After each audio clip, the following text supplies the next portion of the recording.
Wala mag 2 months ka bubot sa Dios. Wala mag 2 months ka kasubuan. Kita man, wala 2 months. Kita ang mga anak sa Dios. Hallelujah. Kita ang mga igsoon ni Ginoong Hesus. Muna nga ato yung paningkamutan.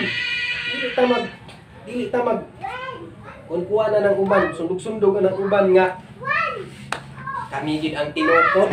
Kami gid ang tinukod. Kung kamo ang tinukod, muna akong pangutana nila. Kung kamo ang tinukod, tanan nga naisulat sa Biblia, isunod unta. Pero kinsa man ang nagsunod? Kinsa man ang nagtuman?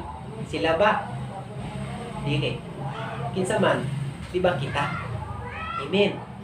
Kita man ang nagsunod sa sugo ni Ginoong Hesus. Taon lang tayo nagsunod kay siyempre sa kasaysayan sila man yun, mga Parisiyo, Sadusyo, anak. Sadusyo, kumbaga murag sa ako to nga pagkuhan, murag sa kongreso ba, magbabalaod.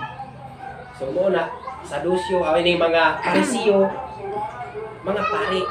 Hallelujah, mga kadagpuan sa pari. Sila man ang nauna. Pero, muna nga, sila unta ang nauna, dapat sabihang nakituban na si Ginoong Hesus kanila. Wala man yun ni isa nga nagapatalingho. Hallelujah. Gawas lang siguro, parehas gani na ako nga nigawas na sa diha nga mga pagtulunan, kung nakahibalo na sa matuoran. Hallelujah. Wala na naulipon sa sala. Muna mga igsoon, magayon ko nga, sakit nga palandungon, subo kaayo.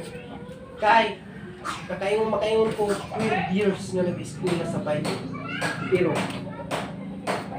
isa na lang unta, pag-graduate, muingon nga, uy, panglabog na ni nato, kining naa sa atong mga, uy, kuhan kay mo man ini, ikaligut-gutan man ini sa Ginoo.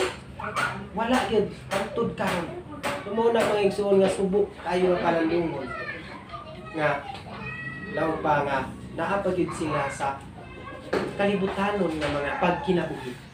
Hallelujah. Naulipon ra gid sila sa kalibutan. Hallelujah. Katapusan mga igsoon sa Roma 8. Tanaw na ta ang Roma 8, versikulo 30. Hallelujah. Matapos mga igsoon. Roma kapitulo 8 versikulo 30. Busa gitawag sa Dios kadtong iya nang gilain. Wala lamang niya tawga sila kundi gihimo usab niyang matarong o gipaambit sa iyang himaya. Amen. Hallelujah. Pagkaanindot kayo mga igsoon na pamalandungan ang pulong sa Dios. Gitawag, busa gitawag sa Dios kadtong iya nang gilain. Wala lamang niya tawga sila kundi gihimo usab niya matarong o gipaambit sa himaya, sa iyang himaya. Paambit sa iyang himaya. Pagkaanindot kayo mga igsoon pamalandungan mong napas mong pulong sa Dios. Hallelujah. Yan pasalig sa iyang mga kaanakan. Mao kanak mga igsoon kita ang mga anak sa Dios. Kita ang mga igsoon ni Ginoong Hesus. Kaya kita man ang nagtuman sa sugo. Amen. Amen. So muna mga igsoon nga niniya kapunon. Salamat kayo sa Ginoo. Din dugang pa nga. Makayon ko mga igsoon nga siguro kung kulangan mo sa akong pagpasabot, balik-balikan lang yung pagbasa. Kani mao Mateo 12. Ang dugang akong ihatag ng Pastor Ali. Amen. Praise God. Salamat kayo.